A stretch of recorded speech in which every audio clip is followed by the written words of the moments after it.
Well, hello everyone. Welcome back to Crow's Less Lethal. This is the first segment of Off the Cuff. And basically what that entails is we bring up a topic, simply talk about it. Today's topic, Pcp'S. Where do they fit in terms of less lethal? Or do they fit in? Should you own one or not? Do I own one? And why? Well, the answer to the second to the last question is yes. And the answer to the last question is coming up right after this. Stay tuned.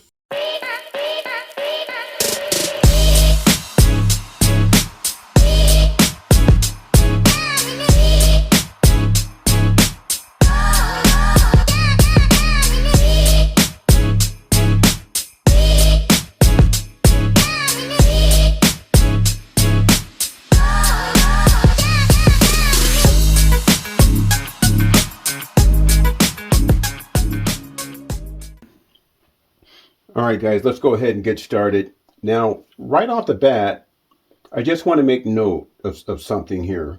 And that is, I do not have a passion for Pcp'S. I like Pcp'S, but I do not have a passion for them. My passion is less lethal / home defense. And it has been for the last 4 years. Now, I've had this particular Pcp for 4 years. I've only used it 2 or 3 times for testing. And the reason I'm starting with this particular Pcp is because it's the only Pcp that I have on my website. Now, the reason this is the only Pcp that I have on my website is because this particular Pcp is too much Pcp for me. It's heavy and it's more of a big bore Pcp, taking down big game. And I'm not going hunting anytime soon. So therefore, it's on the website. That's why I wanted to start with this one. So let's go ahead and take this one down, and I'll show you my personal Pcp's and explain to you why I have those. All right, guys, now this is another one that I've had for about 4 years now. And just like the Bulldog, I tested it out and then placed it back on the shelf. Now, with that being said, the question arises once again, if you're just placing these things on the shelf and not using them, then what's the purpose? Well, that's simple. The purpose is options. Not every situation or circumstance calls for a firearm. And not every situation or circumstance calls for a Pcp. And the same goes with the less lethal / home defense. Each one of these have their place. Well, give us an example of that, Mr. Crow. What do you mean by that? Well, here's a good example. We have 4 chickens that lay our eggs for consumption, and we live in the city. So the limit is 4. But once we move to the rural area, we can have as many chickens as we like.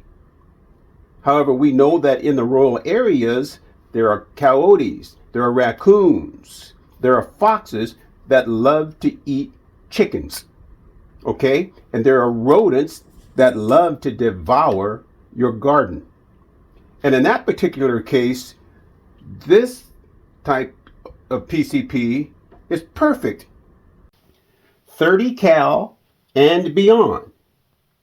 This particular Pcp can take the head off of a rat at over 80 yards. My less lethal / home defense launchers can't do that. There's no way. And I'm not going to sit out there on the porch and waste expensive ammo on rodents. So, there you go. Options are nice to have if you can have them. If you can't, do the best you can with what you have. So with that being said, let's move on to the last Pcp, and then I will conclude. All right. Okay, guys, before I get started on this one, I just want to let you know that even though I gave you a reason for why I own Pcp's, I want you to know that there are many other reasons which I cannot divulge because of the legalities behind it. I do not know, so I will not speak on it. So with that being said, what I can say is this. There is a progression, and the progression is less lethal / home defense, PCPs, and firearms. That is the progression from bottom to top, or from top to bottom. Now, I also am able to divulge this, that in some states, even if you use a firearm on an intruder, there's a potential that you could be carted off to jail while the perpetrator is being carted off on a stretcher. So it's good to know your state laws and so forth. I digress. So now let's get started on the last PCP here. And this is also one that I've had for around 4 years. I've tested it a couple of times, placed it back on the shelf, and it's been there ever since. And this is the Terminator 357, and it is capable of taking down foxes, coyotes, and raccoons at long distances. And yes, it can take the head off of a rat at over 80 yards as well. Now, I will be transparent with you guys. I do not know much about the AEAs or the Bentec, but I do know someone that does. And my buddy, AR Tactical, and I believe he is also a dealer. So whatever question you may have, you can direct them toward him. He will be more than happy to fill you in on all the answers that you are seeking. Now, what I do know is that instead of using the stock tank, you can use the optional buttstock here, which is a Bentec buttstock, to enhance the aesthetics. Now, speaking of enhancing aesthetics, there's a video that my buddy Kevin, that has over on AR Tactical's channel.